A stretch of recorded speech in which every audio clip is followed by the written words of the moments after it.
Salve, galerinha do quinto ano, com a prof escabelada, mas vocês já viram a prof na aula ao vivo assim, então tá tudo certo. A segundona, sempre escabelada. Vocês se escondem quando estão escabelados, a prof não. Galerinha, nossa aula gravada de hoje é a aula de arte. E na nossa aula de arte da última... Não lembro que dia que foi a nossa última aula de arte, acho que faz uns 10 dias. Nós falamos um pouquinho sobre a evolução do rádio desde lá da época em que não existia internet, não existia televisão, como é que trabalhava-se no rádio, vimos as possibilidades que a gente tem dentro de uma narrativa ao utilizarmos o tom da voz que a gente chama de entonação. A gente até brincou, fizemos alguns exercícios para poder aquecer a nossa voz. Foi uma aula bem divertida, bem gostosa.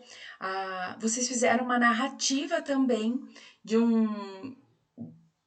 um trava-línguas que estava no material de apoio. Foi bem legal. Não recebi de todos, mas o que eu recebi foi bem gostoso de ouvir. De perceber a evolução na leitura de vocês também. A gente também aprendeu o que era sonoplastia, que são aqueles efeitos que a gente faz com os objetos que estão ao nosso alcance, para que o ouvinte que esteja do outro lado do rádio consiga assimilar o som com o que o radialista está falando. A gente viu lá o barulho do coco, que imitava um cavalo galopando. Vimos o plástico sendo amassado para imitar fogo. Vimos vários elementos que podem ser usados na sonoplastia. E agora, vocês imaginem que no tempo em que não havia televisão e nem internet, só o rádio, as pessoas ligassem o rádio e ouvissem um repórter, um radialista, anunciar que a Terra estava sendo invadida por alienígenas.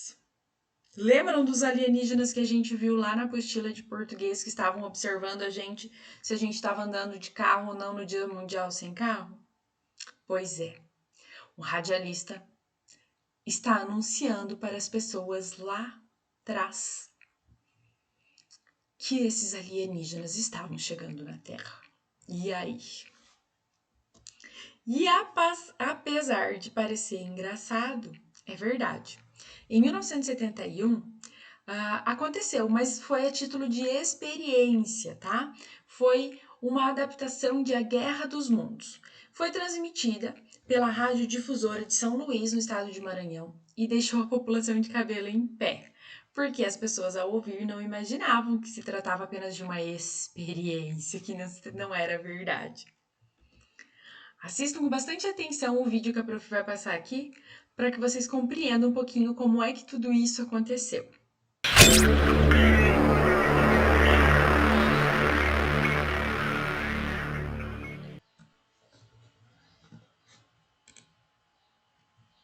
Em 1938, um simples programa de rádio de ficção científica levou histeria coletiva aos Estados Unidos. Milhares de pessoas saíram às ruas desesperadas, houve suicídios e confusão generalizada. Seja bem-vindo à Guerra dos Mundos, de Orson Welles.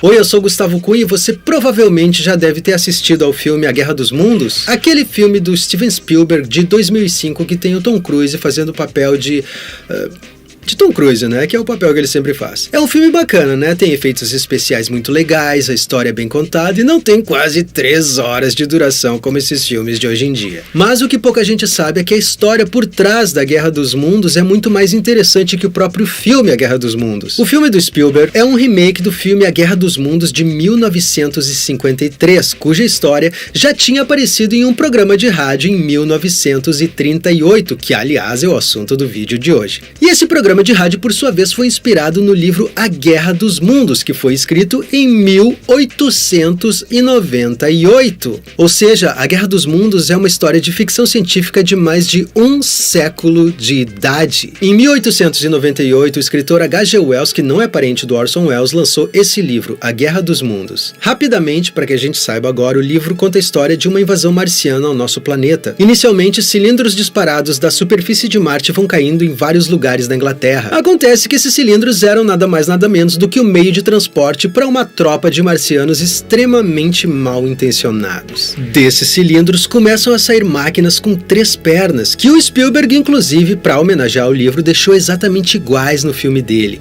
E essas máquinas, os tripods, iam matando todo mundo ao redor. Para a época, ao final do século XIX, na Inglaterra, isso já era chocante, mas não foi nada perto do que aconteceu anos depois, em 30 de outubro de 1938. Para contextualizar, no final dos anos 30, a televisão ainda não era muito acessível e estava recém dando os seus primeiros passos. O mundo vivia a era de ouro do rádio.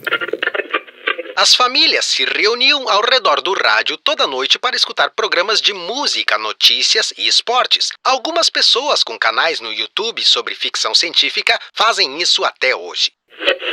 Pois é, mas no final dos anos 30, os Estados Unidos viviam uma crise violentíssima, com índices de desemprego de até 25%. O país ainda estava arrebentado pela Grande Depressão, que começou em 1929 com a quebra da Bolsa de Nova York. E em 1938, mais especificamente, o mundo ainda estava na iminência de entrar na Segunda Guerra Mundial, com o Hitler anexando a Áustria. Os americanos viviam um clima de tensão constante por conta de uma guerra que podia começar a qualquer momento. Então, como você pode imaginar, as notícias que vinham do rádio em 1938 eram quase sempre ruins. Só um ano antes, o dirigível Hindenburg caiu do céu em Nova Jersey e matou dezenas de pessoas. E as pessoas estavam acostumadas a ouvir boletins especiais que interrompiam a programação normal com notícias cada vez mais inacreditáveis. O medo e a ansiedade eram sentimentos latentes na alma de cada cidadão americano. E a cereja do bolo, o dia 30 de outubro de 1938, era a véspera do Dia das Bruxas. Nessa época, no final dos anos 30, um programa era campeão de audiência na costa leste dos Estados Unidos. Era o Chase and Sanborn Hour, que era um programa de comédia e de variedades que ia ao ar todo domingo à noite pela rádio NBC.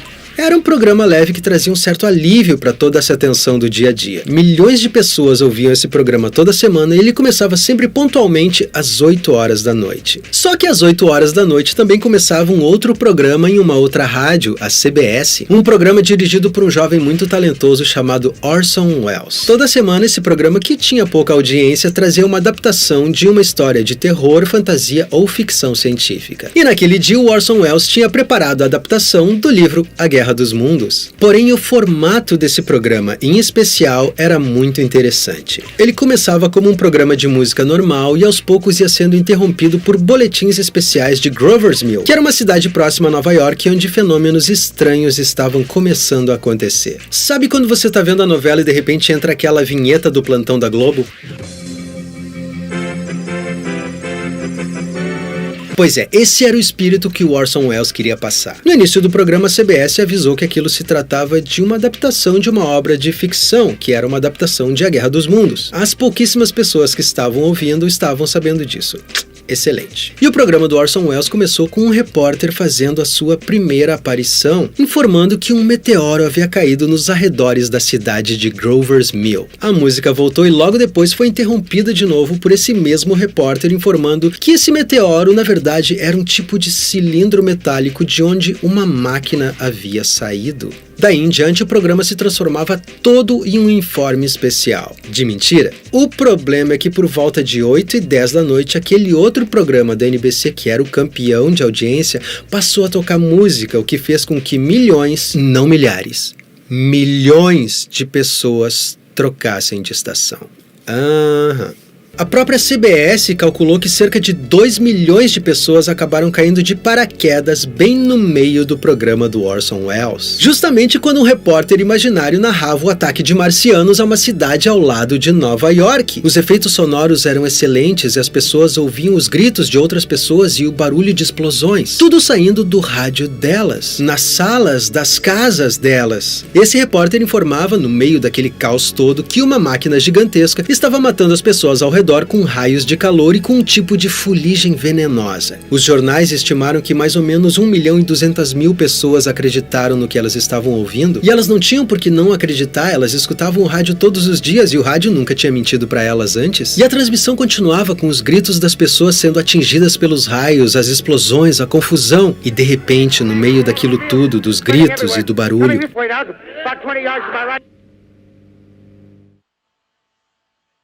silêncio. Um movimento genial do Orson Welles. A derrota da esperança, o momento em que as preces não são atendidas. Todos em Grover's Mill tinham morrido. Como você pode imaginar, o resultado disso foi 1.200.000 pessoas completamente apavoradas, muitas delas em estado de histeria. E como tudo que é ruim sempre pode piorar, o Orson Welles ainda colocou o ator Kenneth Delmar para fazer um pronunciamento como se fosse o secretário do interior. O problema é que ninguém sabia como era a voz do secretário do interior dos Estados Unidos. Quando foram perguntar para o Orson Welles, ele disse que era igual à voz do presidente. Então Kenneth Delmar fez um pronunciamento com a voz de Franklin Delano Roosevelt, o presidente dos Estados Unidos. E ele dizia basicamente no discurso dele que a situação estava muito